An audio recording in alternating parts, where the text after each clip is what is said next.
find any. I didn't look to see if there's any more forwards there.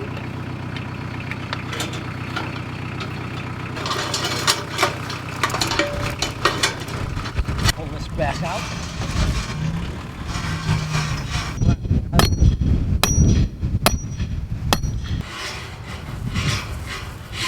The only thing I'm worried about is if this thing goes over. Yeah. Put it in here or? No. Just play the chain through. Right to showing through there.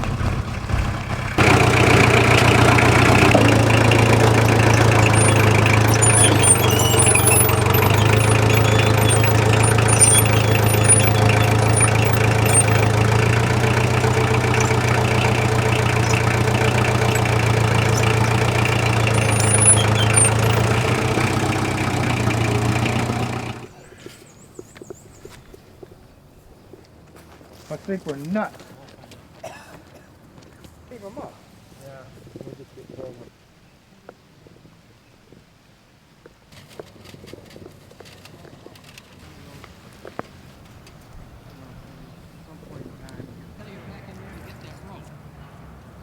Yeah, that one has to go. You can pull that one in. Yeah, that has to pretty well go to the... Yeah.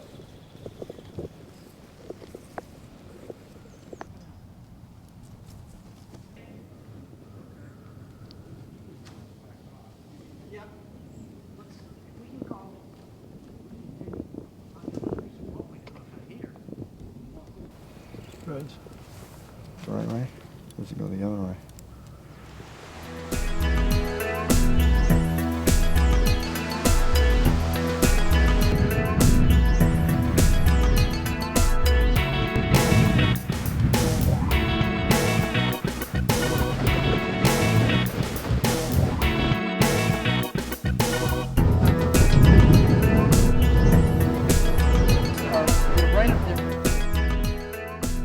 I'm Bob, KB1DLX, President of the Lakes Region Repeater Association.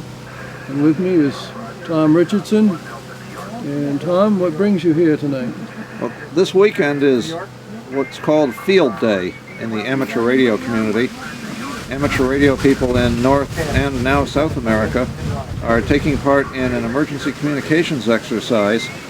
The basic activity is to set up amateur radio stations in a somewhat remote location and not use commercial electricity. We have to provide our own electricity in some manner and set up communications as we would during a major disaster of some sort, such as Hurricane Katrina or some major flooding event, that sort of thing. For instance, a few weeks ago in the flooding here in New Hampshire, the towns of Nottingham, Raymond, Deerfield, lost all of their telephone service, including most of the cell phone service. So amateur radio operators set up in the town of Nottingham and provided communications from various locations around town to the 911 center in Concord, so that if there was any emergency, people could come to one of these operators and get a message out requesting fire trucks or ambulance or whatever they might need. And in other disasters of one kind or another, amateur radio has in many cases been the only radio system that works. We have a reputation of always working, never failing. For instance, in New Orleans, when Hurricane Katrina hit, for about 72 hours after the storm, the only communications between the people in Washington and the Emergency Operations Center for the entire state of Louisiana was by way of amateur radio operators. They had no telephone, no military links, nothing of that sort was functional, only amateur radio. And that's fairly typical, in large part because our people are capable of doing what they're doing here today. That is to set up a station very quickly with antenna wires that are strung to trees or whatever may be available, and get the message from point A to point B. Sounds like you've had quite a schedule for today. How many other sites have you visited? There are 12 sites around the state of New Hampshire, and myself and the other individual that represents the amateur radio service in New Hampshire, Sterling Eanes, we have divided the state in half, more or less, and I have driven from my home in Durham up to Gorham, visited with the folks in Gorham at their field day site, then on down to North Conway to visit their field day site. And now I'm here in Wolfeboro with this association. After I leave here, I'll go down to Rochester to the Great Bay Club, and then on down to the Port City Club on Stratham Hill in Stratham, and probably tomorrow morning on over to the group that's operating in the Derry area. So there's quite a few sites around the state, and between Sterling and myself, we're trying to get to all of them to visit the folks and see how they're doing and provide a little encouragement. When you say provide encouragement, what have you seen that has been most encouraging? What I see that's encouraging is simply that there are a lot of people out setting up stations in places like this large field or in the city park in North Conway and Gorham, and that they're so interested in doing this, and of course doing it at no cost to the community. Amateur radio people truly look forward to Field Day every year. It's, for the amateur radio community, one of the major annual events. And not only is it a communications event, but also a social event. Nobody's ever starved to death at a Field Day site. We all eat quite well. Louis Burnell, KB10KK, Sandwich, New Hampshire. Dale Smith, KA5WHO in Wolfeboro. Barry Houston, electrical consultant out of Lake Ossipee, New Hampshire. My name's Dick Kirkpatrick. My call sign's N1AA, and I live in Ashland, Massachusetts. And I'm glad to be here. This is about my 5th year. My name is Bruce Beeman. I live in Center Ossipee, New Hampshire, and my call is K1HTN. Art Buckner, KA1PJT from Wolfeboro. Dan Morgan, W1UR from Wolfeboro. I'm Joe, NJ1B. I'm from Ossipee, and I'm also filming for Wolfeboro Community Television. N1MBD, Millie Buckner, Wolfeboro, New Hampshire. Steve McQuiston, K1TWC from Waltham, Mass. Hi, I'm Dennis Garvin, KB1OUO from Havel, Massachusetts. CQ Field Day, W1BST. W1BST Field Day. No, we're not going to be able to do it. That's too bad. Yeah. Okay, I had to be right, just in the wrong place. W1 Bravo Sierra Tango? Yeah, 2 Alpha, New Hampshire. All right, good old New Hampshire coming in. I got the 2 Alpha, New Hampshire. Please copy 3 Alpha, Echo Mike Alpha. 3 Alpha, Mike. Echo Mike Alpha, Eastern Mass. Eastern Mass, thank you very much. Okay. W1BST. CQ Field Day, this is W8XRN calling you CQ Field Day. W1BST. W1BST. I'm Sarah Silk, I'm Vice Chairman of the Board of Selectmen. I also do hazardous waste, and I'm here with Linda Murray. She's Chairman of the Board of Selectmen for Field Day. We're both on the, we're co-chairs of the Hazard Mitigation Program. We're both on Emergency Management Committee. And we're here because if we did have a real emergency, our local government would interface with ham radio operators, perhaps because there might not be electricity. As a hazardous waste person, I'm here because you may have a problem with hazardous waste that might need to be stored or removed from site during an emergency, and that would tie all into the emergency as a whole.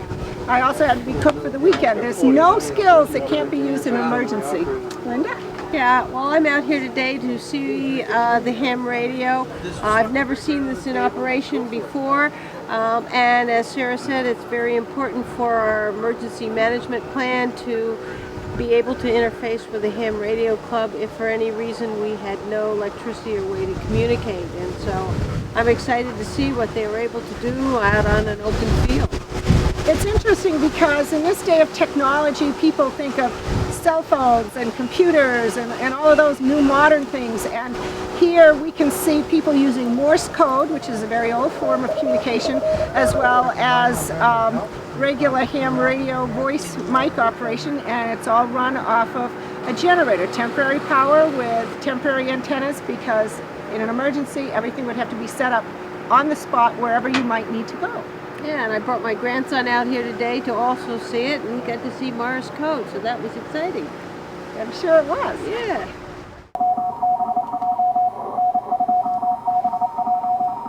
Waited at MIT and went to work for Raytheon doing war work, radar. So it's sort of been 1940 or so, or the 40s, yeah? The guy's 92. And I says, I always loved driving by his house because he had a big windmill tower with a big beam on the top, and that windmill tower was really cool. He says, oh, that windmill tower was my father's in Brockport, New York, and we took it down and brought it to Bridgewater. I said, my grandfather was the principal of the high school in Brockport, New York, and I never knew him. He died before I was born. He says, your last name must be Beeman. He says, I knew your grandfather. We lived right next door to the school. Oh, for Christ's sake. What a small world. You ever get that? That's South Dakota, too. Down here.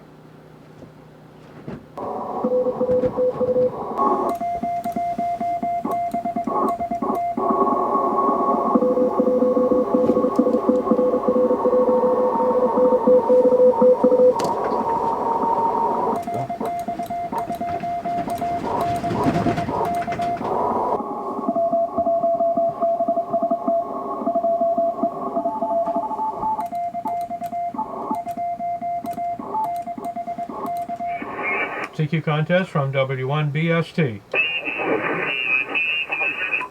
Whiskey 1 Bravo Sierra Tango. Whiskey 1 Bravo Sierra Radio. Your 4 Alpha Victor. QSL, the call sign Whiskey 1 Bravo Sierra Tango, 2 Alpha New Hampshire, 2 Alpha New Hampshire. We got it right that time. Good luck in the contest. 7-3. The QRZ contest, W1BST.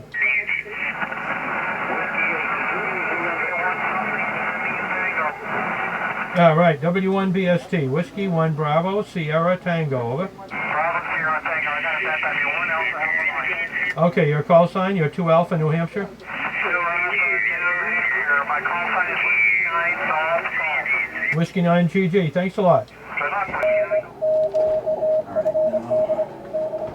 England, isn't it? It is, yeah.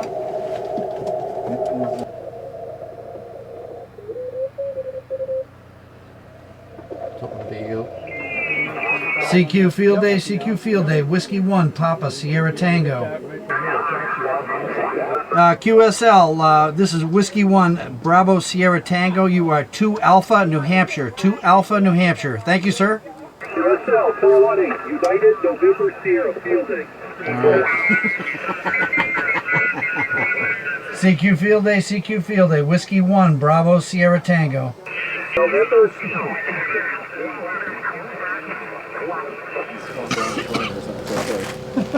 Burn. Man, what a feed. You're not lying, right? Hang on, I'll find the salsa. Oh, yeah. Put that in the back. That's the salsa. Yeah, I know. Oh, yeah. Oh, breakfast is always the best. That's right. Yep. Watching me eat. He's taking pictures. I'm going to kill him. Everybody with jackets and sweaters on here, sweatshirts. This is the second full day of summer. That's right. That's right. It is. Get off your knees, dude. Arthur, you better get me. With the handle. Yep. It'll be heavier. Radiation. Used to do 24 stations. Yeah.